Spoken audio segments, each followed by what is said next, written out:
Welcome to the Michigan Golfer Show. Join us each week as we explore the people, the places, and the events that shape our great game. Hi, I'm Jenny McCafferty at the Michigan Golf Show. And with us is Gordon Marmion, and we are going to talk about Fieldstone. Fieldstone's getting quite a reputation for hosting tournaments. Tell us about how some of that started. Well, I've been fortunate. I was with the city of Flint for about 5 years running their tournament programs. And of course, growing up at the country clubs and working as assistant pros, we had 3 to 4 tournaments every week, it seemed like, for the members. So when it came to running public golf courses, I wanted to sort of capture all the major associations in the area, get the best players out to try our course, and that's been a big form of our promotions and advertising, really, and support of junior golf. That's two birds with one stone. Yes, no puns intended. So Fieldstone's also affiliated with the city of Auburn Hills. What's that relationship? Well, the city of Auburn Hills acquired Arrowhead Golf Course back in '95, and it might have been a few years prior to that, but brought in Arthur Hills, one of our top designers in the area, to design them a championship golf course. A lot of it was done with the city council at that time, and everybody wanting to get in the golf business through the 80s and 90s. So when they built this golf course, they were looking to really bring a championship venue to Auburn Hills. And of course, we called this Arrowhead, but it's still there. It's about 10, 15 feet under our course. That's an interesting way to describe Arrowhead. So when Fieldstone first came on, it pretty quickly got a reputation for sorting out the really good players from the not such good players. Tell us a little bit about how that happened. Oh, in regards to the playability of the golf course, I'm not sure if it was a budgetary constraint, but Arthur Hills, he has some pretty big greens on his golf courses, and our greens tend to be medium to small. So it might have been a financial thing as they started putting that greens mix down, and the budgets got tight and our greens got smaller, and them being mostly raised and elevated, that makes for some tight shot making with all those bunkers. And Furness was the construction company, and that made the course, I think, a lot more difficult. So we're sloping out at 142 on the tips, but of course 4 or 5 tee boxes going forward makes it reasonable for all players. Well, it makes it more fun for those of us who are better at chipping and putting than driving, so there's an advantage there too, isn't there? That's for sure.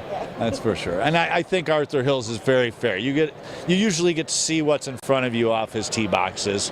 It's not tricked up and a lot of sharp dog legs, so you know the trouble's in front of you. Now you just have to, of course, hit it straight and get to the greens. What's the terrain like? What are people going to see in terms of hills or not? I would say it's a rolling terrain, nothing too advanced. It's got a lot of wetlands on the backside, but it's, a lot of heather too. We do that, and of course, we tend to bring that practice on, I'd say, over the last 20 years, and that saves maintenance dollars. We don't mean to grow that heather so high, but it's a cost cutting, and it does make it pretty. Well, it's prettier, and it's also, people are going to spend a little bit more time trying to look for a ball and get out of trouble. Yes. So it's been a pleasure. Yeah, that's kind of cool. So you've got quite a few tournaments lined up. Let's talk about a couple of them. Well, we kick off the season with the American Junior Golf Association out of Atlanta. So bringing the PGA Tour of Junior Golf to Michigan and Auburn Hills is a fantastic thing, and we really try to strive forward for our junior golf. So we'll do AJGA, and then we have about 3 events with the Golf Association of Michigan.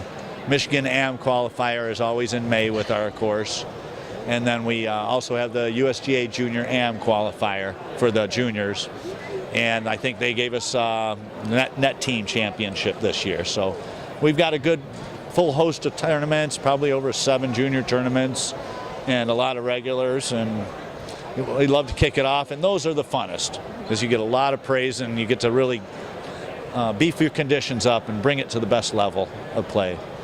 Well, so it's a good thing for people to come out and see some pretty good golfers when you're watching junior golf too, right? Yes, those kids I've never seen 13, 15-year-olds at 7,000 yards back shooting 71 before, and that's what you'll see come 3rd, 4th, and 5th in May. Wow. Exactly. And I think it was 30 degrees one year he was shooting that, so yes. Well, now, you also have some leagues, I think? Yeah, we're very fortunate. We're on a full league schedule. We have about 35 leagues each week. I think there's maybe 2 spots, and we'll be sold out probably within a week, so I'm fortunate. And, main thing with golf, like anything else, we service them, take care of your customers, and they return if they get a value, fair-minded value for the course. So, yeah, well, leagues are great. It's a good way to improve your game because you're always going to have an appointment to play golf every week. yes, leagues are great. They're probably 30% of my business, so I do love to take care of them. Good appetizer party, and then we host about 200 to 300 outings a year, and some of those are some great fundraisers for Michigan charities. So what kind of food are people going to find after their game? Well, food is excellent. So we've hosted and handled in-house our restaurant, which was a grill that had a full-size menu because my family came from golf restaurants. My dad ran San Marino for 35 years, so it was a natural fit to take that over. Now, recently we've hired Kosh Catering, and they're going to handle our food service, and they're out of Rochester, and they've been in the business as long as I'm old, so we're very excited to have them on board too this year.